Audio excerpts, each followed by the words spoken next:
Ни одно животное не заслуживает того, чтобы его всю жизнь держали на цепи.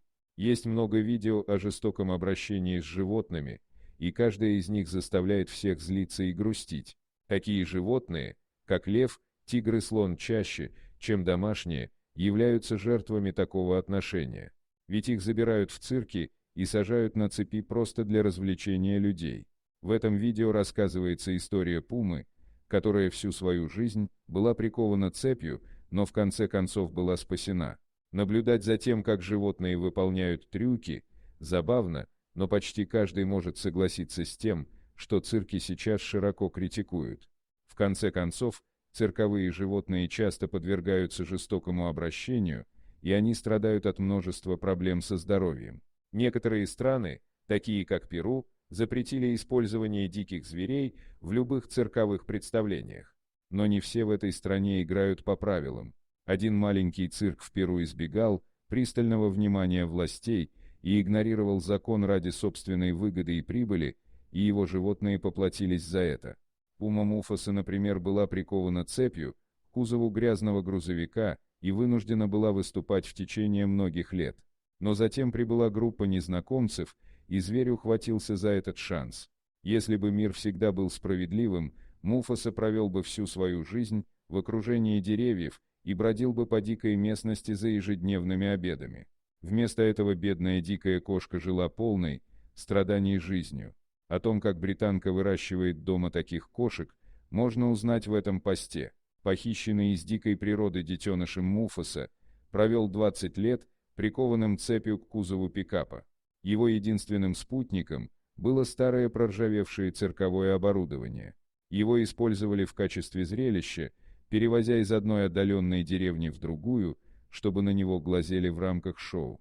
Даже после того, как в Перу запретили использование животных в цирках, в 2011 году его похитители не остановились.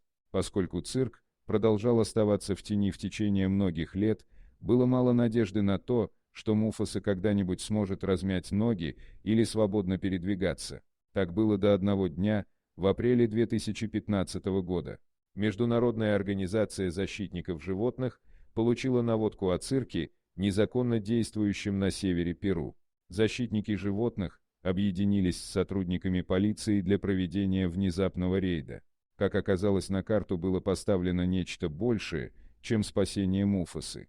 На самом деле власти считали, что пума была самым последним диким животным, страдающим от цирковой жизни.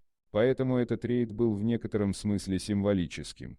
Естественно, команда защитников животных, возглавляемая президентом организации Яном Кремером, встретила враждебное сопротивление со стороны работников цирка. За этим последовало напряженное 8-часовое противостояние. В конце концов команда победила. Опираясь на закон, спасатели смогли добраться до Муфасы. Но могли ли они спасти жизнь бедной кошки? Им было удивительно видеть, как кошка впервые выпрыгнула из пикапа. Ян сказал, тяжелая сбруя и цепи были обернуты вокруг его тела, и когда мы их сняли, он впервые потянулся. Какой бы свободной пума ни была, она все еще имела множество проблем со здоровьем. Теперь, когда Муфаса освободился от цепей, его спасатели решили оказать ему медицинскую помощь. В сумерках они забрали кота, удобно устроившегося в своей новой клетке в кузове грузовика. Они планировали отвезти его в спасательный центр. Даже в клетке Муфаса наслаждался роскошью, которую он и представить себе не мог, соломенной подстилкой для лежания. Он, не теряя времени, вытянул лапы и исследовал каждый дюйм просторной клетки, пока его везли к ветеринару. Муфаса хорошо отреагировал на лечение. Благодаря реабилитации, здоровому питанию и большой любви аппетит Муфасы увеличился, и он немного прибавил в весе. Его шерсть даже восстановила свой утраченный блеск. После того, как ветеринары завершили лечение, команда защитников животных подготовила Муфасу к следующему этапу его путешествия. В течение 3 дней они перевозили его на грузовике и лодке в экологический заповедник на берегу реки Амазонки. Наконец-то животное было готово переехать в более просторное убежище. Когда раздвижная дверь открылась, Муфаса спокойно вышел в новую просторную среду обитания, где ему предстояло провести остаток своей жизни.